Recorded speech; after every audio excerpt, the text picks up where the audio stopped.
I'm going to do a simple tutorial in Premiere. First thing I want to do is gather all of my assets for my project into one folder. So I'm going to make a project called Hike. And inside Hike, I've placed a folder of all of my movies that I took from, these are all from an iPhone. I've got my pics. Here's just a bunch of pictures from the hike. And I've got some music that I'll put to the project and, some audio and some music. So that's all in one folder, and all has to be in one folder so we don't lose any of the assets. So the next thing I do is click to open Premiere. I already clicked it a moment ago, and I'm going to create a new project. The most important thing when you create a new project in Premiere is to make sure you know where you're saving it. Don't worry about what's up here for now, but click Browse, and let's put it in the same folder where our assets are on the desktop. So I'm going to say Hike, and I'll put that in there. Choose. And I'm going to call this Hike Project. And click OK. So now Premiere is going to open up, and don't worry about the sequence presets. This is just if you know exactly what settings you're using from what camera. We're going to let Premiere do that for us. So I'm just going to call this Hike 1 and click OK. And now Premiere's going to open up. I don't know why it keeps putting everything down there. I'm going to click that little green button to bring everything on the screen and try to move this out of the way. So here is my Premiere interface, and the first thing that we need to do before anything else is to import our videos. So we could just double click in the project window right here to import, and I'm going to go to get my moves and just click those to start with. I'll say import to get all my movies, and it's going to import them, and then as soon as it imports them, you'll see that down here on the bottom it says Conforming. And so what it means is that it's kind of just saving little reference files that it's going to use for when it works in Premiere. So I can open this up. Usually goes a little slower until all of those have fully conformed, but it shouldn't take too long. So if I double click on this, first thing, it's going to open it up into my window here. I want to see everything. Now this one came in at the size of the iPhone, so you want to be careful and not use that as the one to set the size of your movie. So I'm going to find one. So this is a little piece of video from my movie. I could click the play button to play it, and it's just a little bit of environment. And I could then just drag this clip down into my timeline, and it will ask me, it'll say this clip does not match the sequence's settings. Change sequence to match the clip settings. Yes, since we didn't set up our sequence, we want it to match the size and the format that it was shot with the video, so it's consistent. So I'm going to say change sequence settings. So now I've got a project here. I'll look at it at the full size, or I'll change it to 25% here. So this is where I'm building my movie. What I put in my timeline shows up here, and what I'm looking at and my source shows up here. So if I double click this, I could click the Spacebar to play it, or I could use the controls here. And so this is a rotated thing, but let's say I want to. I don't want to start with ones that are rotated like that. I want to start with something a little more simple. I'm going to double click this video, hit the Spacebar, and say I want to start my clip right here, right when maybe I could back it up a little. I could use this to back it up. Right when the stick hits. Boom. So say I want to get it right before the stick hits. So I could click this to set an endpoint, or it's easier to just click the letter I, not Command I, Shift I, Option I, just I.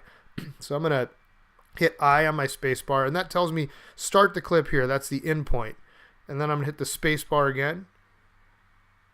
And maybe I want to end it there. I hit the spacebar to start and stop. I click O for out, or I could use this. See, it says mark out O. So I'll just click O. And then I click on the picture itself, and I drag it down into the timeline. And if I hit the spacebar now, it's going to show me, if I click down to the time, it's going to show me that that's what I've added to my movie as I'm assembling my movie. Now this is a very small little clip. I'm going to click plus a few times just to zoom in on the keyboard. And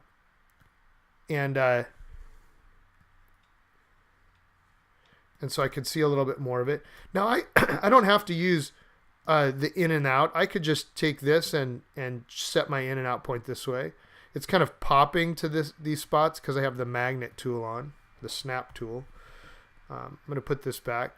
And I go through and I create my movie that way. So I could bring in full clips and then look for where I want the start and the stop to be.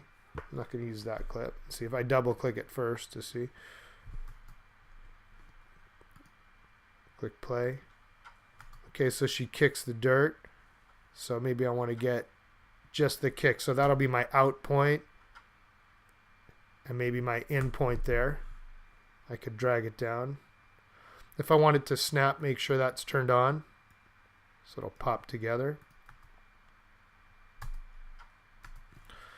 Maybe I want this to play in slow motion. So I could click this and drag and take this tool, the rate stretch tool, and I can make that so I could drag it out. So that'll play in slow motion now. That's kind of nice. I could go down here and find another clip of walking. Maybe I want to get her before she comes into the screen, so I'll click I.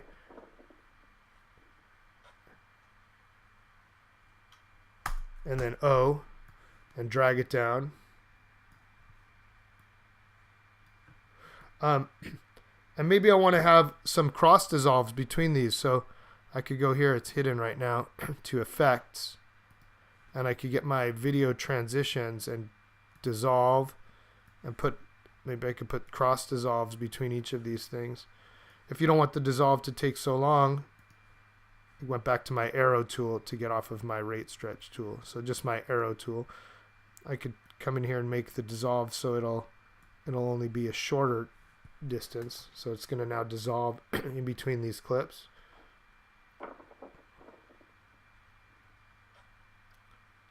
And maybe I want it to fade in at the beginning and fade out at the end. So if I command click on this little yellow bar, I could set little points. And now I don't have to hold command anymore, but I could drag down here and that'll show it fade in. I could make that fade happen over a longer time. I could command click here, and I could fade out. So that's my little hike video.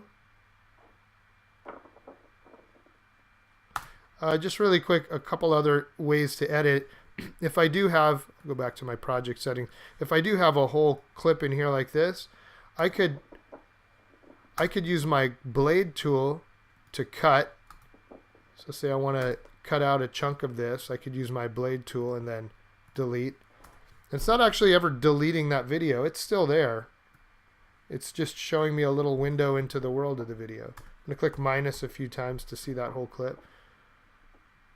So maybe I just want to start it right where she starts hitting on her knees with her hands. So I could take my blade tool here and cut that, and then click my arrow or click V and get rid of this. And